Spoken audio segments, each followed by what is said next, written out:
오늘 말씀하고 아주 연관되는 말씀이 하나 있는데,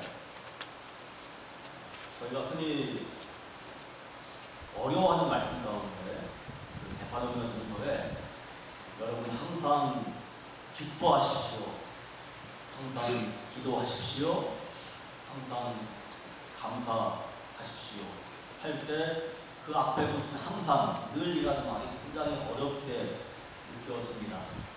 항상 기뻐하십시오, 항상 감사하십시오. 이 말씀의 뜻이 무엇인가를 알면 이제 오늘 말씀도 훨씬 더 자세하게, 더 가깝게 우리가 알 수가 있습니다. 우리의 상황들이 있어요.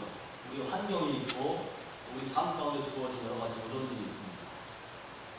우리가 때로는 기쁘고 감사하고 때로는 어렵고 힘들고 그렇습니다. 우리의 상황들, 형편들, 환경들만 바라보면 우리가 항상이라는 말을 쓸 수가 없습니다. 늘이라는 말을 쓸 수가 없습니다. 때로는 기쁘고 때로는 슬프고 때로는 감사하고 때로는 불만스럽고 여러 가지 다른 상황에 따라서 우리의 마음도 우리의 상태도 달라질 수가 있습니다. 그런데 사도 바울이 왜 그 안에 항상이라는 말을 썼을까 할 때 거기에 우리 믿음 생활에 비결이 있습니다.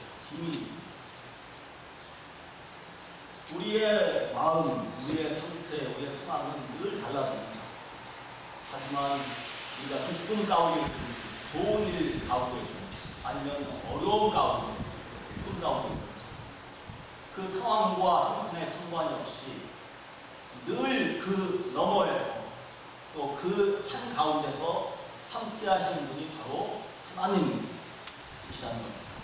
그래서 하나님은 우리가 신실하시다, 그렇게 봅니다. 신실하신 하나님.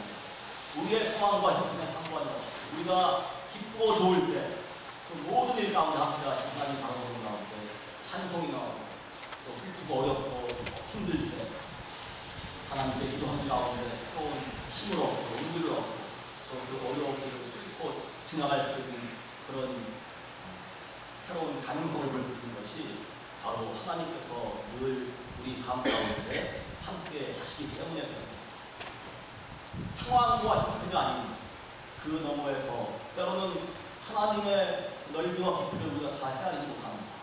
그래서 하나님께서 함께 하셔도 보이지 않을 때가 있어요. 또 그 우리의 상황의 한가운데 함께 오셔가지고 우리를 인도하신 하나님, 그 하나님 바라볼 때에 우리는 상황 때문이 아니라 하나님 때문에 항상 기뻐하고 감사할 수가 있습니다. 오늘 말씀도 바로 그런 얘기입니다. 풍랑 가운데 우리가 인생의 풍랑을 만날 때에 때로는 주님이 안 보이고 나 혼자 다 하는 거, 바로 그 가운데 주님이 찾아오시고 우리와 함께 하시는데 그 주님 바라보면서 한 걸음 그 풍랑을 헤치고 나가십시오 하는 그런 말씀이 오늘 말씀의 핵심입니다. 사람마다 특별히 좋을 때 기쁠 때만 계속되면 좋은데 어렵고 힘들 때가 참 많습니다. 고난이 많은 것뿐 아니고 겹치고 그래요. 너무 길어집니다. 답답하고 고통스럽고 너무나 힘들 때 왜 이런 일이 나에게 일어났을까? 하나님의 영광을 위해서 고통을 통해서 나를 연단하시려고 여러 가지 이유를 생각해보고 위로의 말들을 듣기도 하지만 그 어떤 말도 이해가 되지 않고 위로가 되지 않을 때도 있습니다. 말할 수 없는 고난과 고통 속에서 슬픔으로, 억울함으로, 안타까움으로 억장이 무너지는 그런 상황 속에서도 우리 모두는 왜라는 그런 질문들을 하게 됩니다. 그리고 그 질문들에 대한 명쾌한 대답은 우리가 아니고 오직 하나님만이 아실 것입니다. 오늘 말씀은 바로 이 모든 고난들 속에서 고난을 어떻게 이겨낼 수 있는가를 보여주고 있습니다. 예수님께서 이제 5천 명을 먹으셨습니다. 그 이상의 사람들입니다. 그들을 다 헤쳐 보내시는 가운데 제자들을 먼저 배를 태워가지고 보냈습니다. 한참을 요를 저어갔는데 육지에서 멀리 떨어져 있다라고 나오는데 다른 사본에 보면 바다의 한가운데 있습니다. 예수님께서 그 다음날 새벽에 가셨으니까 밤새도록 풍랑 가운데 요를 젓고 아주 사투를 하는 거예요. 제자들 가운데 많은 사람들이 바다 사람들이었습니다. 어부들이었습니다. 웬만한 풍랑쯤 눈 깜짝도 다 이겨낼 텐데 사실은 어부들도 또 군인 태군들도 그렇고 자연 앞에서는 어쩔 수 없는 그런 부분이 많이 있습니다.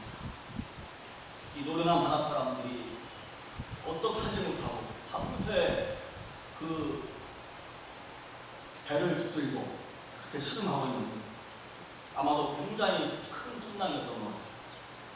이 거센 풍랑에 시달리면서 몹시도 고생을 하고 있었습니다.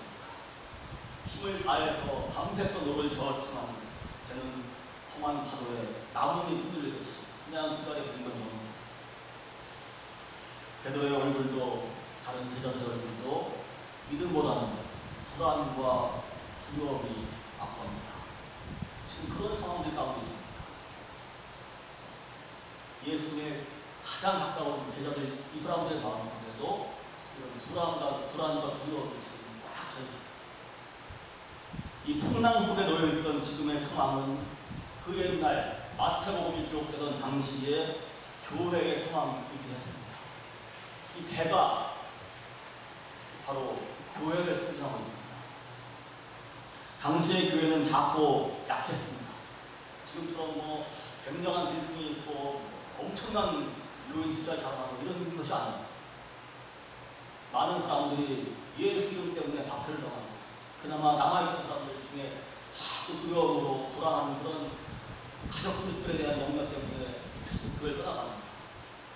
그런 가운데 남아있던 사람들은 그 모든 박해를 견디면서 그리스도의 한 몸 이루는 교인으로서 그렇게 어렵게 생활하고 있었습니다. 정말로 위협적이고 너무나 파괴적이고 위험한 그런 상태에서 그런 환경 속에서 살았던 사람들입니다. 모든 박해 속에서 수많은 사람들이 희생을 당하면서 교회 자체가 커다란 풍랑 속에 있었습니다.